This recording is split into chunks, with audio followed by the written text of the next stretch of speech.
ફરજ પાડીને થોડું કાંઈ બોલવું અને બોલવાનો આનંદ છે પાછો મને, કારણ કે અહીં મારો સમાજ બેઠો હોય ત્યારે એવું લાગે કે હું મારા ઘરે બોલતો હોય ને એવું લાગે. અને વીરજીભાઈનો ને મારો દૈહિક નાતો એટલે મારા માસા છે, હું ભાણું છું. તો બે શબ્દ સત્સંગની વાત કરવી છે. અહીંયા બધા કલાકાર ભાઈઓ ભજન બોલ્યા, કોઈ વાણી બોલ્યા, અને જે કંઈ બોલાવાનું છે ને એ સાહેબ મને તમને જગાડવા માટે બોલાવવાનું છે. અજ્ઞાન ઊંઘમાંથી જગાડવા માટે. કેવળ સંગીતના તાલે એ બોલી ગયા એવું નથી સાહેબ. આ શબ્દ ગ્રહણ કર્યા જેવો છે. મને તમને મનુષ્ય દેહ મળ્યો છે, ફરી ફરીને મળતો નથી. આ મનુષ્ય દેહ એક જ વાર મળે છે. 84 લાખ યોનિમાં જીવ ભટકી ભટકીને મનુષ્ય દ્વારે આવે ને મનુષ્ય દ્વાર એક એવો છે એક મોક્ષના પાત્ર બને છે. તો સંતોએ ચેતવા છે કે જીવન જોબન રાજધન વિચળ રહે નહીં કોઈ. જો ઘડી જાય સત્સંગમાં તો જીવન કા ફળ છોય. જીવનના શ્વાસો છે સાહેબ, શ્વાસો અવિચળ રહેવાનું નથી કોઈનો. જોબન નામ શરીર છે, શરીર પર કોઈને રહ્યા નથી. રામ કૃષ્ણ જેવાના નથી રહ્યા અને આપણા પણ નથી રહેવાના. તો એની મધ્યમાં કરી શું લેવું? મનુષ્ય દેહ પ્રાપ્ત છો તો શા માટે છો એ લક્ષ્ય સાધવાની જરૂર છે મારે ને તમારે.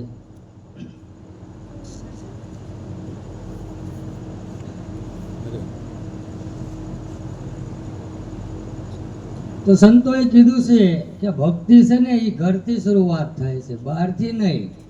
કે પ્રથમ પહેલા કોને સવરીએ ને કેના લીજીએ નામ, માત પિતા ગુરુ આપના લઈએ અલખ પુરુષના નામ.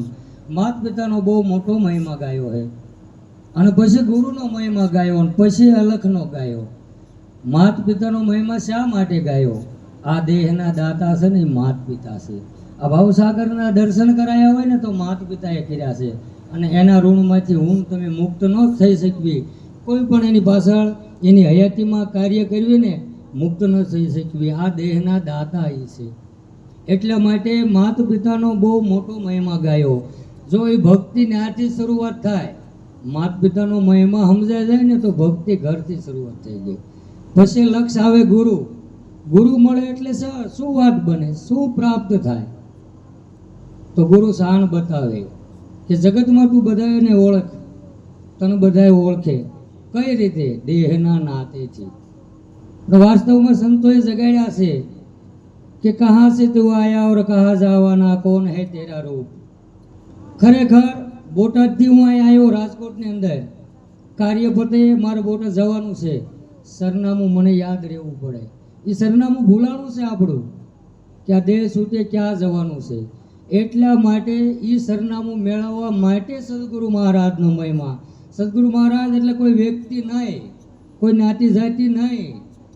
સદગુરુ મહારાજ એટલે અવ્યક્ત પરમાત્મા, જેના ઘરની સંતો વાત કરી રહ્યા છે. આ ભજન બોલાણા ને એ ઘરના જ બોલાણા. પણ કોક મહાપુરુષો આનું લક્ષ્ય લઈ અને જીવન સાર્થક બનાવે છે. અને જન્મ અને મૃત્યુનો ભય જે મને તમને લાગેલો છે ને એ ભય મુક્ત થઈ અને નિર્ભય પદને પામીને જીવન જીવે છે. આવા પરમહંસ ગણાય છે. તો આજ આપણે લક્ષ્ય સાધવાનું છે. ખરેખર આ મનુષ્ય દેહ કરી જે બનવું હોય તે બની શકાય. મારે તમારે જે લક્ષ્ય સાધવું હોય તે સદાઈ શકાય એમ છે. આ દેહ કરીને હું મહેનત કરવા માંડું, અઢળક સંપત્તિ પ્રાપ્ત કરી લો, 2-4 બંગલા બનાવી લો, 4 વ્હીલો કરી લો, રાજકોટમાં જેટલી બેંકો હોય બધી બેંકો મારા ખાતા ખુલી જાય, 2-2 લાખ મૂકી દઉં. પણ એક ક્ષણ એવી આવે જેને જગત મૃત્યુ કહે છે, કાળુરામ, અને બધી મહેનત મારી તેથી એળે જાય અને બધું આઈને પડ્યું રહે, અને સરનામા વિનયની ટપાલ લઈને મારે જવાનું રહે ને તેથી આ ભટકણ મટે નહીં. ખરેખર આ ભટકણ મટાડવા માટેને આવા સત્સંગ ભજન જાગવા માટેના છે. અને લક્ષ્ય એ જ લેવાનો છે ખરેખર કે હું કોણ છું, હું ક્યાંથી આવ્યો છું, દેહ સુધી મારે ક્યાં જવાનું છે. તમે જગત આખાને જાણતા હો, બધાને જાણતા હો, અને હું બધાને જાણતો હો. અહીં આવ્યો બહાર ઉભા રહીને પૂછ્યું કે ભાઈ મુકેશભાઈનું ઘર અહીંયા છે, તો કે મુકેશભાઈ અહીં રહેશે, પણ તમે કોણ પૂછ્યું તેને કહો. એ વખતે મારા સરનામાની ખબર હોવી પડે. માટે સંતો કહેશે કે તું તારા મૂળ ઘરની ખોજ કરી લે અને જન્મ અને મૃત્યુના ફેરામાંથી તું મુક્ત થા. મને ને તમને દેહ ધ્યાસ લાગ્યો છે એ મોટું અજ્ઞાન છે કે દેહ હું સૌ ને દેહ મારો છે. વાસ્તવમાં દેહ આપણે સવી જ નહીં. દેહ છે એ 5 તત્વોનો બંધાણેલો છે. એમાં પહેલું તત્વ છે આકાશ, બીજું તત્વ છે વાયુ, ત્રીજું તત્વ છે જળ, ચોથું તત્વ છે અગ્નિ, પાંચમું તત્વ છે પૃથ્વી. આ 5 તત્વથી દેહ બંધાયેલો. મને ને તમને કોઈ પૂછે કે તમે આકાશ છો, રાબડી ગયું? નહીં. વાયુ તો કે નહીં, અગ્નિ તો કે નહીં, જળ તો કે નહીં, પૃથ્વી તો કે નહીં. તો વાસ્તવમાં તમે છો કોણ? આ નથી. તો આ લક્ષ્ય પ્રાપ્ત કરવા માટે સદગુરુના શરણે જવાનું છે. અને જે મહાપુરુષો ગયા ને એને એ પદની ઓળખાણી થઈ. અને મહાપુરુષો એ પદ આત્મપદ લેવલે વણવેલું છે કે આત્માને ઓળખ્યા વિના લક્ષ 84 નહીં મટે તારી ભ્રમણાને ભાંગ્યા વિના. ભ્રમણા કઈ થઈ છે કે દેહ હું સૌ, દેહ મારો છે. વાસ્તવમાં એવું છે જ નહીં રામ. દેહમાં રહેવા વાળો કોણ છે? કોઈ એક મકાન હોય એની અંદર મેં જ મકાન લીધું, હું રહેવા જો તો મકાનમાં રહેવા વાળો હું છું. હું મકાન થઈ જાઉં ખરો કોઈ દી? અરે મકાન કોઈ દી ન હું થાવ. એમ દેહમાં રહેવા વાળો કોણ છે? અને જે આ પદને જાણે છે ને એને આગળ એક ભજન બોલાનું હતું, સાસાની સંગાતે વાલો મારો મુખેથી કરે વાતું. એને ઓળખાય. માટે સદગુરુના શરણે જાવ એટલે 3 પદ ઓળખાઈ જાય તરત. હું કોણ છું ને હરિશે કેવા, અને જન્મ અને મૃત્યુ કોને છે ને કોને નથી. આ માટે સદગુરુના શરણે જવાનું છે રામ. અને કોઈ કહેતું હોય સદગુરુના શરણે તમે જાઓ 100 મહિને, 12 મહિને, 12 વર્ષે થાય, તો એ વાત મિથ્યા ભરેલી છે. આજ આ જગ્યાએ દેતવા પડ્યો હોય ને મારો પગ માથે પડે અને હું કાલ દાજુ, એવી વાત કોઈ દી બને ખરી? એનો અનુભવ મને હયાત થાય, અત્યારે જ થાય કે કેટલી બળતરા થાય. તો સદગુરુ મળે, હરિ તરત મળે રામ. હું કોણ છું એની ખબર પડે. આવા બ્રહ્મનિષ્ઠ શ્રોત્રિય સંત ગોતી અને શરણાગતિ સ્વીકારી લેવી, જેથી કરી અને આ મનુષ્ય જન્મ મળ્યો છે ને એ ફેરો સાર્થક થઈ જાય. અને આ દેહ નાશવંત હોવા છતાં મારીને તમારી ઉપર બહુ મોટો ઉપકાર કરતો જાય છે. નાશવંત હોવા છતાં શાશ્વત વસ્તુની પ્રાપ્તિ કરાવતો જાય, જો મારીને તમારી તૈયારી હોય તો. ભાઈ એક ઉદાહરણ આપી દઉં. એક સુરદાસ હતો અને હાલતો હાલતો જંગલમાં એક મોટો ગઢ હતો, એની અંદર જતો રહ્યો. પછી બહાર નીકળવાની બહુ કોશિશ કરવા માંડ્યો, પણ અંદર બહુ હેરાન છો. અંદર કાંટા, પથ્થર, કાચ એવું બધું હતું. પોતાના દેહે કરીને બહુ રીબાણો. તો કોઈ સજ્જન વ્યક્તિ મળ્યા કે બધું આટલો બધો કેમ હેરાન થાસ, દુઃખ ભોગવસ? કારણ કે મારે આ ગઢની બહાર નીકળવું છે. તો એને એક રસ્તો સીધ્યો કે ભાઈ તારે ગઢની બહાર નીકળવું હોય તો આ ગઢની રાંગ એટલે દિવાલે હાથ રાખી અને હાલવા માંડ. અને એક જગ્યાએ દ્વાર આવશે, ત્યાંથી તું બહાર નીકળી જઈએ. એટલે એ તો ભાઈ હાથ રાખીને હાલવા માંડ્યો. હાલતા હાલતા ખંજવાળ આવી. એટલે હાલવાનું બંધ ન થયું અને ખંજવાળ્યું. એ જ્યારે ગઢની રાંગ પૂરી થવાની અને એ દ્વાર આવવાની તૈયારી થઈને ત્યારે તે ખંજવાળ આવી. હાથ લઈ લીધો ને ખંજવાળ્યું ને હાલવાનું ચાલુ રાખ્યું. દ્વાર વિયો ગયો. પછી તો પાછા કષ્ટ ભોગવ્યા બધાય અને આખો ફેરો ફર્યો. પછી જ્ઞાની પુરુષ મળ્યા, જેને આપણે કહીએ છીએ સમર્થ સદગુરુ.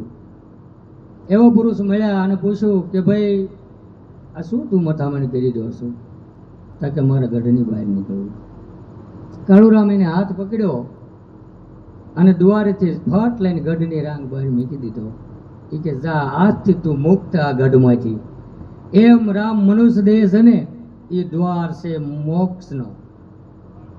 વિષયની ખંજવાળમાં મનુષ્ય દ્વાર વ્યો ન જાય. આટલો લક્ષ્ય સાધી લેવાની જરૂર છે. અને સમરથ સદગુરુ મળે ને એટલે જન્મ અને મૃત્યુનો ફેરો 120 ટળે છે રામ. એક ઉદાહરણ આપી, મારી વાણીને વિરામ આપીશ. આ રામને અમારે એકને સાંભળવાના છે. બાવળા ડિસ્ટ્રિક્ટમાં કમોદ વાવે. કમોદ, એ કમોદનો દાણો દેખાડો ને આખા જગતને ખબર ખરી કે આની અંદર ચોખ્ખો હોય એમ, પણ ઉપર આવરણ હોય ને ત્યાં લગી ચોખ્ખો કઈ કે નહીં કમોદને. પછી દાણાની યુક્તિ રચવામાં આવે, એને ગરમ પાણીમાં બોળવામાં આવે, પછી એવું હલર આવે, એમાં સસરાવવામાં આવે. ઉપલું સોતરું હોય ને આંપા પડે ને ચોખ્ખો હોય ને આંપા પડે. પછી સોતરું વાવ્યું તો ઉગે ખરું અને ચોખ્ખો વાવે તો ઉગે ખરું. બેને જન્મ અને મરણ, ઉગવાનું ને મટવાનું મટી ગયું. એમ જે મહાપુરુષ ગયા સંતના શરણે, તો ગંગા સતીએ કીધું છે કે તન મન ધન ગુરુજીને અર્પે, ધન નિજારી નરને નાર. પછી એકાંતે બેસી અલગ હારા જેતો પ્રભુજી પધારે એને દ્વાર. રામ હું ને તમે જેને ગોતી રહ્યા સેવીને આ ઘટો ઘટનો વાસી મારો રામ અત્યારે હાલ હયાત બિરાજમાન છે.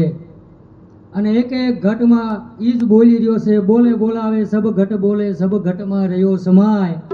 જીવણ ભગતને ખબર પડી અને કીધું કે આ ઘટની અંદર તો મારો રામ રેમી રહ્યો છે, બીજો રમવા વાળો છે નહીં. પણ મારી ને તમારી વર્તી રામ ઘાટ ઉપર રહી ગઈ ને ભૂલા પડી ગયા. બેનું ને હાર દેખાડો તો બુટી દેખાડો એટલે તરત કીશે કે હાર બહુ હારો, તાર ભાઈ ને કેવો મારે આવો જ ઘાટનો હાર કરાવો.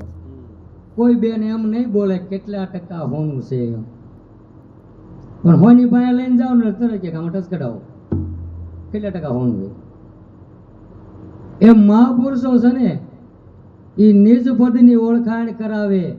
જેમ ઘાટની અંદર અઘાટ હોનું રહેલું છે ને, એમ આ ઘટની અંદર પરમાત્મા બ્રહ્મ તત્વ રમી રહેલું છે, એની ઓળખાણી કરાવે. તો આ લક્ષ સાંધી અને કોઈ મહાપુરુષનું શરણગતિ સ્વીકારી અને જન્મ અને મૃત્યુનો ફેરો મટાડી અને ભવના ફેરા ન રહે એવું કાર્ય સિદ્ધ કરવું. બોલીએ સદગુરુ મહારાજની જય.